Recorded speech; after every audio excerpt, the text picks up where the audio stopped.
ಎಲ್ಲರಿಗೂ ನಮಸ್ಕಾರ. ನನ್ನ ಹೆಸರು ಲಕ್ಷ್ಮೀಪ್ರಿಯ, ಉತ್ತರ ಕನ್ನಡ ಜಿಲ್ಲೆಯ ಜಿಲ್ಲಾಧಿಕಾರಿಗಳು. ತಮ್ಮೆಲ್ಲರಿಗೂ ಗೊತ್ತಿರುವ ಹಾಗೆ ಮಹಿಳೆಯರಲ್ಲಿ ಕಂಡುಬರುವ ಕ್ಯಾನ್ಸರ್ಗಳಲ್ಲಿ ಬಹಳ ಕಾಮನ್ ಆಗಿ ಇರುವುದು ಸರ್ವಿಕಲ್ ಕ್ಯಾನ್ಸರ್, ಗರ್ಭಕಂಠದ ಕ್ಯಾನ್ಸರ್. ಇದನ್ನು HPV ಎಂಬ ವ್ಯಾಕ್ಸಿನೇಷನ್ ಅನ್ನು ನೀಡುವ ಮೂಲಕ ನಾವು ತಡೆಗಟ್ಟಬಹುದು. ಕೇಂದ್ರ ಮತ್ತು ರಾಜ್ಯ ಸರ್ಕಾರದ ಮಾರ್ಗಸೂಚಿಗಳಂತೆ ನಮ್ಮ ಉತ್ತರ ಕನ್ನಡ ಜಿಲ್ಲೆಯಲ್ಲಿ HPV ವ್ಯಾಕ್ಸಿನೇಷನ್ ಡ್ರೈವ್ ಅನ್ನು ನಾವು ಶುರು ಮಾಡಿದ್ದೇವೆ.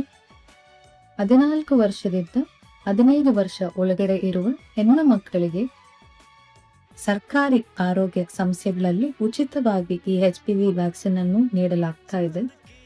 ಪೋಷಕರು ತಾವೆಲ್ಲರೂ ಕೂಡ ತಮ್ಮ ಮಕ್ಕಳಿಗೆ 14 ವಯಸ್ಸಿನ ಹೆಣ್ಣು ಮಕ್ಕಳಿಗೆ ಕಡ್ಡಾಯವಾಗಿ ತಮ್ಮ ಹತ್ತಿರ ಇರುವ ಸರ್ಕಾರಿ ಆರೋಗ್ಯ ಸಂಸ್ಥೆಗಳಿಗೆ ಕರ್ಕೊಂಡು ಬಂದು ಈ HPV ವ್ಯಾಕ್ಸಿನೇಷನ್ ಅನ್ನು ಪಡೆಯಬೇಕು ಅಂತ ಈ ಮೂಲಕ ತಮ್ಮೆಲ್ಲರಿಗೂ ಕೂಡ ಕೋರ್ಕೊಳ್ತಾ ಇದ್ದೀನಿ. ಧನ್ಯವಾದ.